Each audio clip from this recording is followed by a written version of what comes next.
Halo, selamat datang di Bicara Bandar episode 21 bersama saya Arga dari Creative Trader. Dalam podcast ini, saya akan membahas mengenai kondisi market terkini setelah minggu lalu saya absen karena kesibukan seminar dan riset. Jadi minggu ini kita akan kembali, saya akan membahas mengenai IHSG, mengenai resesi ekonomi yang katanya tinggal menunggu waktu aja, mengenai kejadian di saham Aisyah yang sangat menarik di mana action bandarnya begitu menggoda dan begitu menarik sepanjang seminggu terakhir juga. Oh ya, ada update tentang Bapak Lo Keng Hong di saham BMTR dan banyak lagi seperti itu. Oke, mari kita langsung mulai.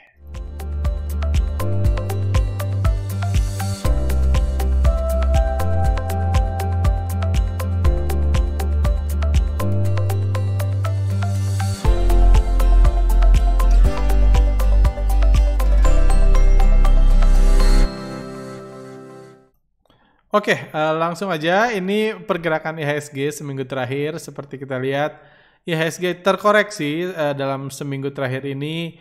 Koreksi ini seperti hampir semua koreksi umumnya di IHSG disebabkan oleh asing yang memutuskan untuk menurunkan IHSG, investor asing, karena aksi jualnya yang besar sepanjang minggu lalu. Pembahasan ini nanti akan kita bahas di akhir karena ada banyak hal menarik yang menurut saya mungkin ada baiknya Anda ketahui untuk keperluan analisa dan investasi Anda dalam at least seminggu ke depan. Seperti itu. Sedikit dulu update tentang COVID-19. Ini data 5 September dari kawal COVID. Rata-rata 7 hari terakhir yang kena itu positif rate-nya rata-ratanya 3.067. Trennya semakin lama semakin membesar. Jumlah orang yang diperiksa pun memang nambah, ada 16.712 rata-rata 7 hari terakhir. Jadi nambahnya memang signifikan, tapi tetap aja positif rate-nya pun masih terus meningkat. Ada 18,3%, artinya konsentrasi atau jumlah persentase yang kena COVID di Indonesia semakin besar. Dan kalau entah Anda sependapat atau enggak, kalau saya dari pandangan saya di Bandung dan saya juga sempat ke Jakarta pertengahan minggu lalu, menurut saya sih kondisinya sudah pelan-pelan menjadi sepi lagi, ketakutan mulai muncul lagi karena semakin banyak orang yang kena kayak gitu. Setelah sempat menurun ketakutannya, mungkin sekarang masih mulai bergerak naik lagi walaupun nggak terlalu signifikan. Tapi tentunya seperti sudah kami bahas hampir 6 bulan terakhir, ya ini efeknya jangka panjang, efeknya tetap memukul bisnis dan membuat orang takut untuk memulai bisnis, berbisnis, atau bisnis-bisnis sepi. Baru tadi beberapa sejam yang lalu saya ke restonya yang biasa rame banget, sepi banget. Ini padahal weekend gitu, satu resto di dekat tempat saya yang biasanya rame, sepi banget di weekend. Jadi itu realita yang ada di mana ekonomi tampaknya masih terpukul. Kejatuhan ekonomi ini juga ini dengan statement banyak pemberitaan 2 minggu terakhir yang katanya Indonesia akan mengalami resesi. Bahkan Mahfud MD bilang RI 99,9% akan resesi. Resesi ini saya banyak banget ditanya tentang gimana nih kalau Indonesia resesi, gimana nih kalau efeknya apa ke bursa saham dan lain-lain. Dan jujur bagi saya resesi itu cuma angka ya. Resesi itu cuma angka yang selain bagi para akademisi buat skripsi atau para komentator saham, bagi orang normal itu enggak, atau bagi politisi yang mungkin berguna untuk bagi politisi yang untuk mengkritik pemerintahan atau membandingkan resesi di Indonesia nggak separah itu, sebenarnya bagi orang di dunia bisnis, dunia kerja, resesi itu cuma angka. Resesi itu hasil dari 2 kuartal yang pertumbuhan ekonominya negatif, cuma itu. Apa bedanya resesi buat ekonomi? Ya nggak ada. Menurut saya setelah keluar data resesi bukan berarti orang jadi nggak pengen jualan atau nggak butuh makan atau nggak pengen belanja, kan nggak ada. Ya memang resesi itu adalah gambaran dari kejadian yang kita lihat dalam 6 bulan terakhir. Cuma itu aja. Cuma itu aja dampaknya. 6 bulan terakhir kita tahu ekonomi lesu, lockdown, tadi saya baru bilang tempat-tempat sepi, orang ketakutan kena COVID dan lain-lain, itu menyebabkan kejatuhan ekonomi. Itu menyebabkan banyak orang di PHK, itu menyebabkan hal-hal terjadi, ya banyak orang di PHK, banyak orang bisnisnya sepi dan lain-lain. Itulah kekacauan ekonomi itu yang penting. Resesi cuma angka. Oh, ini 2 kali negatif resesi. Apakah market akan negatif atau positif? Ya tergantung asing, nggak ada hubungannya sama resesi. Karena pada akhirnya ini cuma angka di masa lalu, di kuartal 2, di kuartal 3 itu cuma angka. Nggak menjelaskan bahwa hanya karena ini resesi, nanti sampai akhir tahun Indonesia akan tambah miskin, ya nggak menjelaskan itu. Yang penting adalah sekarang gimana penanganan COVID, gimana menghidupkan ekonomi, atau sampai kapan vaksin ditemukan. Itu kalau ngomong ekonomi. Jadi saya pribadi nggak takut apa-apa sama resesi. Saya ditanya orang pun, saya bilang ya resesi itu cuma angka. Nggak ngefek apa-apa. Hanya karena resesi bukan berarti orang yang tadinya kerja keras, banyak kerjaan, jadi resesi, ini lu dipecat, ya nggak gitu. Masalahnya sudah ada, masalahnya belum ditangani, resesi atau enggak itu nggak ada bedanya, apalagi buat pergerakan IHSG. Tapi apalagi kalau diumumkan resesi akan membuat IHSG jatuh, kayak gitu nggak ada hubungannya. IHSG jatuh atau naik itu murni keputusan asing, kita nggak data resesi nggak ini. Dan tapi di sisi lain seperti yang saya juga bahas dalam ini, dalam sebulan terakhir, yang juga saya sering bahas dalam sebulan terakhir, bahwa bukan sebulan, dalam podcast kami sebelumnya 3-4 bulan terakhir, bahwa di sisi lain resesi sebenarnya memberikan indikasi positif buat IHSG. Bukan resesi ya, resesi kembali lagi cuma angka. Kejatuhan ekonomi yang sedang terjadi saat ini dan masih terjadi, itu memberikan indikasi positif memberikan efek positif, bukan indikasi. Efek positif bagi IHSG. Kenapa? Ini data yang baru saya olah yang saya tampilkan kemarin di seminar workshop bandarmologi buat para alumni, khusus alumni bandarmologi, workshop bandarmologi new normal. Ini data pertumbuhan akun saham di BEI per bulannya. Ini average 2019, bulan Juli tambah akun 31.000, bulan Agustus 20.000, September 33.000, dan seterusnya. Jadi rata-rata 2019 di 30 ribuan. Bursa saham sempat jatuh dalam, kepercayaan terhadap bursa saham ketika ada kriminalisasi bandar, atau yang kalau orang awam dengarnya Jiwasraya, di mana bandar yang selama ini berperan sangat baik dan mengatur pergerakan harga saham tiba-tiba dijatuhkan di krisis Jiwasraya. Satu dinasti bandar jatuh, jadi jatuh juga kepercayaan investor terhadap bursa saham, juga terhadap reksadana, karena ya bandarnya jatuh, wajar lah sahamnya dijatuhin semua kan. Jadi itu yang terjadi, itu sempat menakutkan sampai bulan Februari. Tapi di masa lockdown, ketika ekonomi berhenti, ketika semua orang di rumah, langsung pertumbuhan jumlah investor menjadi kembali meningkat di masa lockdown. Kita lihat Maret, April, Mei juga tumbuh jauh lebih besar dari sebelumnya. Maret, April, Mei, karena pada akhirnya orang sadar kayak gitu. Pada akhirnya orang sadar bahwa nggak banyak bisnis yang bisa dilakukan di masa COVID seperti ini. Yang nggak mungkin terkena virus, nggak mungkin terjadi penularan virus. Ya, apalagi salah satu bisnis yang bisa dilakukan adalah trading saham. Cuman mencet-mencet handphone doang, bisa untung, bisa rugi. Nggak penting, apalagi setelah bandar di seluruh dunia memutuskan bahwa mulai sekarang bursa saham gak ada hubungannya lagi sama ekonomi, jadi orang sadar.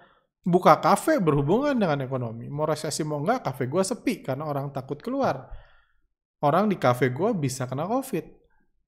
Bisa viral lah gitu, batch kayak gini, batch di kafe dan lain-lain. Jadi itu bisa ada hubungan dengan ekonomi. Tapi pasar saham kan murni diatur oleh bandar, jadi gak ada hubungannya. Kalau bandar mau naikin, ya naikin aja.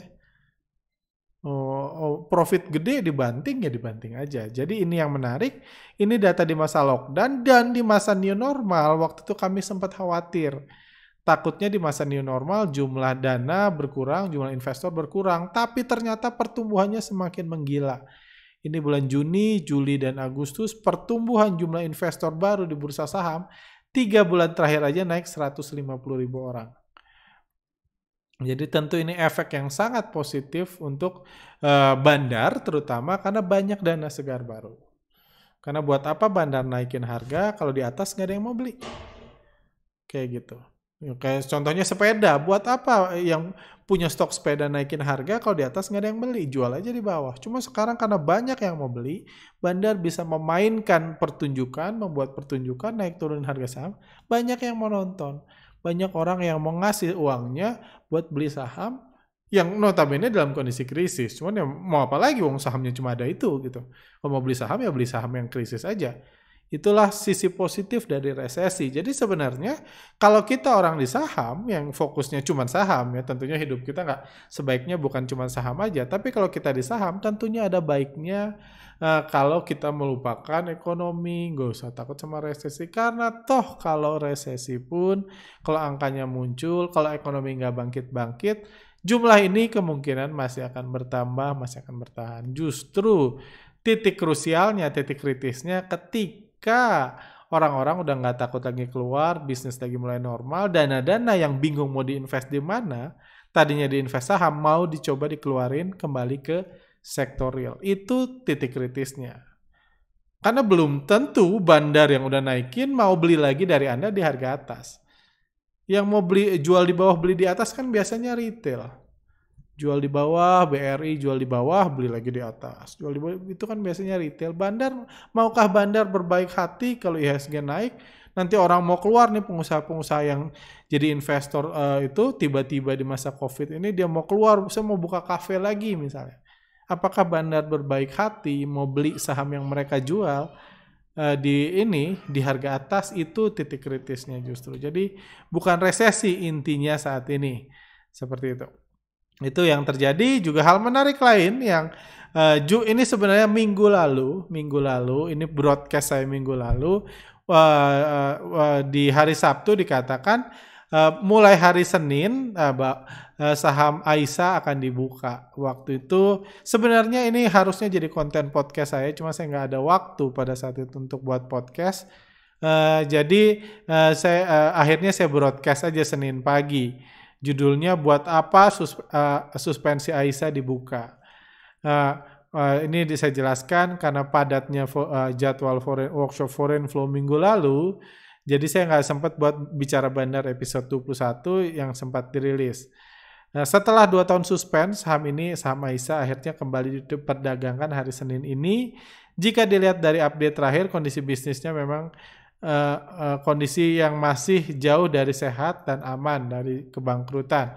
Jadi itu kondisi bisnisnya. Namun perlu diketahui, meskipun sudah didistribusi habis-habisan sejak perusahaannya digerebek beberapa tahun lalu, namun jumlah kepemilikan investor retail di saham ini sampai akhir Juli lalu baru berkisar 25%. Artinya jika masih banyak pemain besar yang masih memiliki saham ini, artinya masih banyak pemain besar yang masih memiliki saham ini. Kondisi inilah yang membuat saham ini menarik dan mungkin menjadi alasan utama mengapa beberapa pihak berusaha keras suspend saham ini dibuka. Karena kalau mayoritas saham ini sudah didistribusikan ke retail, kemungkinan sahamnya akan dibiarkan sampai delisting. Ini yang saya katakan hari Senin pagi sebelum market buka, bahwa ini sangat menarik karena AISA suspensinya dibuka setelah 2 tahun. Dibuka itu pasti ada kepentingan, pasti ada urusan. Kalau nggak ada bandar yang peduli, ngapain dibuka? Biarin aja delisting. Itu terjadi di banyak saham. Disuspend bertahun-tahun, tapi barangnya udah mayoritas di retail, ya udah. Cuman di AISA ini barangnya masih di bandar. Retail pun cuma punya 25% barang ini. Artinya apa? 75%-nya masih bukan di retail atau bisa kita bilang di bandar. Mereka lah yang mengusahakan supaya AISA suspensinya dibuka. Retail kan cuma bisa pasrah. Jadi terlepas dari kondisi bisnisnya kayak gimana, bakal bangkrut atau enggak, tentunya ada kepentingan untuk ini gue punya duit nih 75% sama AISA harus diapain. Diapain yang realistisnya adalah tinggal dijual ke retail. Tapi tentunya retail sendiri kan masih bingung. Masih nggak tahu ini layak beli atau enggak. Retail yang sebelumnya oke lah, sudah frustasi, dia mungkin mau cut loss, mungkin cuma bisa berdoa supaya naik. Tapi kan yang 75% itu kalau perusahaan ini mau bangkrut, sebaiknya sebanyak mungkin didistribusi ke retail. Itu yang membuat saya menganggap suspensi AISA ini menarik. Karena pada akhirnya kita tahu mau perusahaannya mau bangkrut atau enggak, kalau dijual ke retail, kita harus membuat retail percaya kalau beli AISA, Anda akan cepat kaya. Supaya mereka mau beli. Karena retail kan senangnya yang hijau. Perusahaan nggak jelas turun yang nggak dibeli retail. Itulah analisa bandarmologi. Terus kita lihat besok ininya, hari Seninnya, kita lihat AISA ini broadcast hari Seninnya, setelah itu langsung dibanting. Kita lihat broker-broker retail, YP, NI, GR, KK, CC semua belanja di hari pertama, langsung ARB saham AISA. Pada saat itu kami katakan, jika di bawah ini, jika harga saham beberapa kali turun seperti ini, lama-kelamaan retail ketakutan dan berhenti membeli saham ini. Pas hari pertama langsung ARB, retail masih beli. Kami bilang, kalau kayak gini terus lama-lama dia ketakutan dan justru berhenti membeli saham ini. Disitulah justru kesempatan menarik akan muncul. Ketika retail ketakutan, itu kesempatannya. Karena retail yang takut nggak akan beli saham nggak jelas. Retail yang pengen kaya, yang pengen beli saham nggak jelas. Jadi, dan karena pada akhirnya pasti ada tujuan yang besar untuk membuat saham ini diusahakan banget untuk dibuka suspennya. Padahal kalau dibiarkan beberapa bulan lagi aja delisting. Karena jika ada tujuan jualan yang besar, diperlukan promosi yang besar. Saya cuma bilang kayak gitu. Karena saya tahu kalau saham ini dibuka karena ada tujuan besar. Ada 75% saham yang kalau mau dibuang, belum dibuang. Butuh investor retail yang menyerap itu dan berarti butuh promosi besar-besaran. Saya jarang ngomong sejelas ini di broadcast karena saya tahu ini opportunity yang besar. Cuman kita tahu besoknya turun lagi, besoknya turun lagi. Besoknya turun, terus diterbangin. Kita lihat 2 hari setelahnya. Coba kita lihat ini sekaligus sedikit belajar bandarmologi. 91, tanggal 9, bulan 1, 9 bulan 1, kita lihat ini AISA, kita analisa pergerakan bandarnya. Nah, tanggal 9 bulan 1, kita lihat broker yang jual MG dan PP. Ini mereka jualannya sekitar 550 juta lah, nggak sampai 1% ini dari saham beredar. Kalau 75% yang mau dibuang ke retail, yang masuk retail. YP beli, CC beli, PD beli, DH beli, OD beli, NI beli, KK beli. Broker-broker retail yang selalu saya bahas masuk. Berarti di titik ini, Bandar masih berhasil jualan AISA. Kita lihat di titik ini. Jualan ke 92 tanggal 2 September sebelum AISA-nya terbang. Kita lihat YU jualan, RS jual, yang jualan masih broker-broker bandar lah, masih broker bandar. Yang beli CC ya bisa dibilang retail, YP retail, tapi ada Credit Suisse beli 30.000 lot. Ini nggak mungkin retail. PD ada MU bukan retail, YB bukan retail, PF. Jadi kalau di sini kita lihat di titik ARB sebelumnya, setelahnya ini retail sudah berkurang. Nah, volumenya pun Anda lihat 2 hari ini udah terus turun transaksinya. Nggak sebesar hari pertama suspend di mana retail mau beli, di sini udah mulai bandar beli dari dirinya sendiri. CS beli, MU beli, YB beli, ini tanda-tanda yang baik. Kalau Anda paham bandarmologi, ini tanda-tanda yang baik. Dan besoknya 93 kita lihat. 93 ketika sahamnya auto reject atas, kita lihat siapa yang beli. YB beli 143.000 lot, CS beli, KS beli, MG beli, AO beli. Ini 5 pertama aja bukan broker retail semua. Broker-broker bandar yang beli, 5 broker. Kita lihat broker yang jual. CC yang dianggap retail, PD retail, YP retail. Ini aja semua jualan. Jadi retailnya cut loss. Banyak retail yang cut loss dibeli sama bandar. Ya kurang lebih gitu kan market. Jual beli, jual beli, jual beli. Jadi di sini kita bisa belajar tentang analisa bandarmologi. Satu lagi deh. Kita lihat sehari lagi kemarin 94. 94. Jadi sebenarnya analisa bandarmologi di saham-saham populer gini jauh lebih mudah sebenarnya. Kita lihat yang jualan. YP udah belanja lagi retail, PD belanja lagi, NI belanja. Kita lihat broker-broker retail, YP Mirai, PD itu IPOT, Mandiri, BNI Sekuritas, dan lain-lain. Yang jualan udah KS, YB, MG, ZP. Udah broker-broker bandar yang jualan, yang beli retail lagi. Ini yang saya bilang, dibutuhkan promosi yang besar. Kalau bandar mau jualan, dibutuhkan promosi yang besar. Dan promosinya apa? Nggak ada cara lain mempromosikan saham selain digoreng. Kita bisa suruh influencer untuk beli saham ini, bisa. Untuk merekomendasikan atau minta para mereka yang buat rekomendasi berbayar, tolong dong suruh beli Aisyah. Bisa, cuma kalau nggak naik mereka nggak percaya, jadi harus dinaikin dulu. Influencernya itu ngepom-pom, bakal terbang ke 1000, ke 1500 dan lain-lain. Baru ketika retail ngantri di bid, dijualah kita. Jadi promosinya harus disertai kenaikan harga. Itulah yang menarik dari analisa bandarmologi. Saya selalu bilang bandar mah bebas. Yes, bandar bebas. Bandar bebas ngebuat harga sahamnya auto reject bawah 2 hari, 3 hari bebas. Mau 5 hari pun bebas. Itu hak dia. Analisa bandarmologi nggak membatasi kebebasan bandar. Tapi analisa bandarmologi membantu kita mengetahui apa tujuan bandar. Kalau Anda understand, bursa saham itu bukan main garis-garisan, main coret-coret, atau kinerja perusahaan. Emang perusahaan Aisyah berubah apa 5 hari ini? Kan nggak ada. Bukan itu. Adalah orang jual beli. Kalau Anda punya understanding tentang bursa saham, bahwa ini logika aja. Kalau ini perusahaan mau dihancurin sampai 50, auto reject bawah terus sampai 50, nggak usah repot-repot dibuka. Emang berapa banyak yang bisa dijual kalau cara jualnya cuma banting gini. Kita lihat di hari sini aja udah semakin sedikit yang ini. Kita nggak punya data pas auto reject bawah di awal-awal, itu semakin banyak retail yang jualan. Retail mulai cut loss. Kalau retail mulai cut loss, bandarnya nggak bisa jualan. Jadi harus dikerek. Kan cuma itu. Cuma muter-muter aja. Nggak ada yang berubah dengan fundamental Aisyah kok 5 hari terakhir. Jadi dengan understanding itu, Anda bisa mendapatkan peluang. Masuknya di mana ya terserah.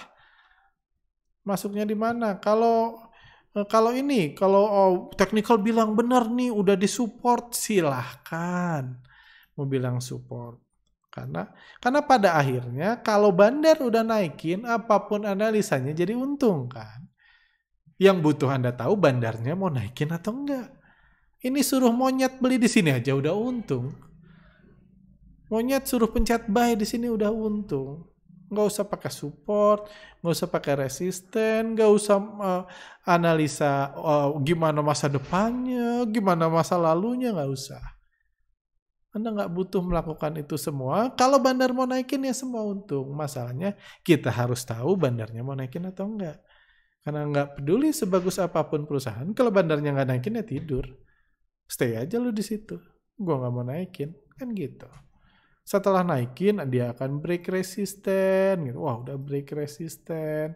Anda bisa buat Fibonacci setelah bandarnya naikin. Jadi yang penting adalah kita understand apa yang diinginkan bandar, apa yang dilakukan bandar. Kalau bandarmologi entry-nya apa? Kita lihat ketika, kan ini kan dari awal saya bilang, retail lama-lama nggak akan mau kalau harganya auto reject terus. Dan kita lihat di akhir ini retail udah mulai nggak mau.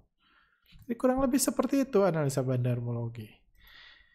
Oke, lanjut. Ada update menarik juga yang ini bahwa di tanggal 30 September 2020 nanti rencananya mau right issue di harga 2.200. Jadi dia mau nge-inject dana sebesar 1,2 triliun kalau nggak salah di harga mau nginjek 12% dari saham. Ini menarik. Kenapa? Karena kita nggak tahu. Ini tujuannya right issue. Kita masih bisa punya waktu cukup banyak untuk menyimpulkan sampai rapat umum pemegang saham 30 September. Tujuannya apa? Apakah mau nyerap dana investor retail? Maksudnya distribusi sebanyak mungkin supaya investor retail mau nggak mau harus beli sahamnya di harga 200. kayak gitu. Jadi kan karena ya udah daripada terdilusi 12% kan, beli sahamnya di harga 200, jadi dia nyerap uang investor retail. Kalau itu yang terjadi akan dijual sebanyak mungkin ke retail. Atau retailnya mau dijebak, harganya dibuat jatuh sehingga investor retail nggak beli right issue-nya, dikumpulkan oleh orang yang mau masuk ke AISA standby buyer. Kita lihat, ini masih terlalu dini, kita masih tanggal 5, masih tanggal 6 September, kedepannya kita akan semakin mengerti. Apa rencana di balik right issue ini. Yang pasti yang sudah disimpulkan adalah memang serius. Ini delisting dibuka karena ada tujuan besar yang terlaksana, itu yang seperti saya bilang. Dan tujuan yang besar, menjual barang dalam jumlah besar harus disertai promosi yang besar. Silakan Anda putuskan sendiri kurang lebih Anda akan seperti apa. Hal lain juga yang menarik adalah ini sebenarnya pembahasan 2 minggu lalu, cuma karena kembali lagi saya sibuk, saya nggak sempat share. Di video kami tentang Lo Keng Hong, saya katakan waktu itu 7 juta lot saham yang dibeli Lo Keng Hong itu dibeli langsung dari grup MNC. Jadi Lo Keng Hong bukanlah investor retail lagi, tapi sudah jadi influencer atau brand ambassador bagi MNC.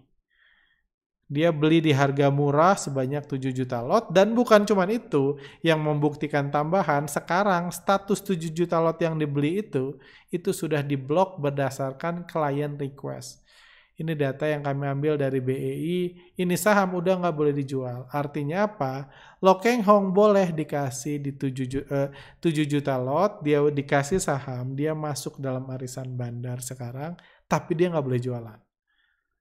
Jadi Lo Keng Hong sekarang sudah jauh dari investor retail yang bebas beli kapan aja, jual kapan aja, atau yang setiap beli sahamnya turun, setiap turun harganya dia beli kayak Sultan Panjang Sabar, strategi yang biasa dia lakukan. Lo Keng Hong udah jauh dari itu sekarang. Dia cuma bagian, dia jadi brand ambassador, walaupun harganya naik dia nggak boleh jualan. Sudah diblok sahamnya. Karena ya saya percaya itu bagian dari perjanjian. Lu boleh jadi brand ambassador, harganya mungkin akan dinaikin di atas 200, itu dealnya, Anda kasih uang segini, mungkin nanti kita goreng-goreng sahamnya, tapi Anda nggak boleh jual, misalnya dalam 3 tahun ke depan. Jadi ini hal baru, ini memang kita memasuki pasar new normal, di mana semua baru, bahkan seorang yang dulu ngomongnya fundamentalis pun, sekarang dia sudah mulai bergerak menjadi bandar, bukan menjadi copet. Dulu dia copet Panjang Sabar, sekarang dia mulai menjadi bandar atau at least jadi bagian dari bandar. Sesuatu yang sudah kami prediksi dalam pembahasan kami tentang BMTR beberapa minggu yang lalu. Saya juga tadi lihat grafik BMTR, kita lihat selama kejatuhan BMTR, misalnya setelah digoreng-goreng, misalnya 824 sampai hari ini 94. 824, hari ini kita banyak pakai analisa bandarmologi BMTR. Kita lihat broker-broker yang beli, ada YP, Mirai Asset, SQ, BCA, DH, NI, BNI Sekuritas, KK, Philips, CC, Mandiri. Jadi broker-broker retail berhasil membeli BMTR di harga lumayan atas. Di average 310-an. Jadi tentunya ini efek positif setelah menyewa brand ambassador sekelas Lo Keng Hong. Jadi kita tahu sebelum Lo Keng Hong masuk harganya di sini. Di 200-an. Ini yang terjadi di BMTR. Udah itu dikerek naik, dikeluarin berita, dikeluarin foto Lo Keng Hong masuk, dibilang masuk seakan-akan Lo Keng Hong itu copet kayak kita, dia melihat opportunity BMTR murah, dia masuk. Padahal kenyataannya sepertinya bukan itu, dia simply ditawarin untuk masuk, untuk jadi brand ambassador, supaya apa? Supaya setelah digoreng, harga sahamnya ke sini, bandarnya bisa jualan ke retail-retail yang sekarang sudah percaya. Kalau Lo Keng Hong aja masuk, kan? Meskipun dituntut pilot, pasti fundamentalnya bagus. Jadi mereka bisa kerek naik, jual di atas. Itu juga tentunya jadi win-win solution. Buat Lo Keng Hong beli di 200, sekarang 290 udah untung. Boleh jualan sih gitu. Cuma kan udah untung, dia udah happy. Apalagi mungkin mereka punya rencana lebih besar, mungkin dinaikin lebih banyak. Apalagi kita tahu retail udah mau beli di harga atas. Udah mau beli di harga atas seperti itu. Jadi let's see, ini masih tetap jadi saham menarik menurut saya. Langkah jenius yang dipakai untuk menjadikan Lo Keng Hong sebagai brand ambassador dari BMTR ini tentu bisa jadi punya implikasi besar. Tapi at least sebagai kita ini alasan lain bahwa memang metode-metode zaman dulu kayak value investing dan lain-lain mungkin sudah kurang relevan lagi lah di zaman seperti ini karena Lo Keng Hong sendiri sudah nggak menggunakan itu kayak gitu. Terakhir tentang IHSG, kita tahu ada kejadian seminggu terakhir IHSG bergerak negatif, terus bergerak negatif kayak gini, sempat ada turun banyak, sempat ada outflow tiba-tiba. Itu yang menarik terjadi di sini. Terjadi pada pada hari tanggal 31 Agustus lalu di sini. Tanggal 31 Agustus tiba-tiba IHSG dijatuhin di sesi 2. Tiba-tiba ini tadinya naik di sini tiba-tiba dijatuhin. Dan asing darinya jualan, tiba-tiba di sesi 2 jualan 1,5 triliun di sesi 2 membuat IHSG-nya jatuh. Hal apa yang kita pelajari dari kasus ini? Hal ini menunjukkan bahwa investor asing seperti selalu saya katakan, dia punya kebebasan penuh untuk mengatur harga saham. Dia punya kebebasan sepenuhnya untuk mengatur IHSG, bukan harga saham, IHSG. Dia bisa diam-diam aja paginya, IHSG diam-diam aja. Kalau dia mau mutusin mulai jam 2 saya turunin ya, gitu. Ya turunlah IHSG. Ya tentunya turunin bukan dengan pakai omongan, tinggal diguyur aja. 1,5 triliun setiap hari. Jadi itu realita, 1,5 triliun di sesi 2 jatuhlah IHSG. Itu realita yang terjadi. Bahwa asing bisa ngebanting IHSG kapanpun. Jadi goalnya adalah kita mengerti apa untungnya asing ngebanting dan seberapa kuat investor lokal untuk menampung kayak gitu. Karena tentunya ini yang sangat penting terjadi sekarang, investor lokal sekarang kuat karena pertumbuhan jumlah investor di masa new normal dan lockdown, ada banyak dana segar baru. Jadi kalaupun asing udah jualan begitu banyak, IHSG turunnya masih terbatas seperti ini. Jadi kekuatan investor retail itulah yang bukan hanya kuat investor retailnya, tapi bersatu padu untuk membahagiakan investor asing. Dengan cara gimana membahagiakan investor asing? Ya dengan cara membeli saham mereka di harga atas. Mereka beli di bawah, jual di atas, ya happy mereka. Mereka happy, kayak ini yang bahasan kami tentang BRI. Ini seminggu lalu lah kurang lebih kami mengatakan investor asing lagi profit taking, semoga lokalnya kuat. Karena kita tahu investor asing beli dari bawah sini, beli di bawah, sekarang lagi jualan di atas nih. Lagi jualan di atas. Ketika asing jualan butuh lokal yang beli dan butuh lokal yang kuat bersatu padu supaya harganya nggak turun banyak, supaya asing bisa jualan di harga tinggi. Jadi cuan asing banyak itu buat investor asing happy dan berharap setelah investor asing happy dia masuk lagi naikin BBRI lagi. Jadi memang bagi rekan-rekan yang memang nggak suka analisa foreign flow, ini waktu Anda untuk membuat investor asing happy sambil tentunya berdoa. Karena bisa aja kalau investor asingnya happy sebelum buyback dia jatuhin dulu. Kita udah lihat contohnya, asing mau jatuhin bisa at any time, bisa detik apapun asing jualan. Tapi tentunya ya kalau orang nggak mau ngikutin asing ya berharap kebaikan asing. Kan cuma 2 itu pilihannya kalau kita main di saham yang dibandari asing. Berharap kalau asing ini kan udah jualan setengah nih. Kalau kita lihat, dia asing beli dari sini di BBRI, udah kejual setengah di harga atas di 3.500. Berarti udah lumayan kan. Beli dari 2.900, setengahnya dijual di 3.500, udah lumayan, duitnya udah terrecover setengahnya, kayak gitu. Jadi harapan kita, lokalnya terus kuat, sampai asing profit taking, kalau perlu jual lebih banyak dari yang dia beli, jual barang yang di 2.200 dibeli di 3.500-an, nanti setelah asingnya happy, punya duit banyak, kan dia berhasil jualan saham berarti punya duit banyak, harapan kita dinaikin dulu.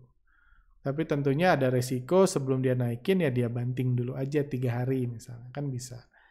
Dibalikin dulu misalnya ke 2.900 gitu. Setelah dia kejualan kenyang di 3.500 dibanting 2.900 terus naikinnya di 2.900. Itu murni terserah asing. Tapi ya tentunya ya orang, kalau saya sih ngikutin asing. Saya sih udah jual BRI yang saya punya udah jual, saya tinggal nunggu aja asingnya sampai kapan keluar. Kalau masuk saya masuk lagi karena pas masuk biasanya langsung naik kayak gitu. Tapi tentunya saya berharap supaya demi kebaikan investor lokalnya terus bersatu padu untuk membantu investor asing profit taking, karena ya kalau saya sih nggak bisa bantu kan, seperti itu. Jadi itu ininya. IHSG juga tentunya butuh kebaikan asing untuk bisa naik lagi. Cuma ya kita harap investor asingnya kuat. IHSG sendiri trennya asingnya terus jualan. Kalau kita lihat jualannya sangat besar dalam periode beberapa minggu terakhir. Jualannya semakin besar, jadi saya pribadi memilih untuk waspada apalagi dan menjauh dari saham-saham yang udah dijual asing. Itu strategi saya sampai minggu ini.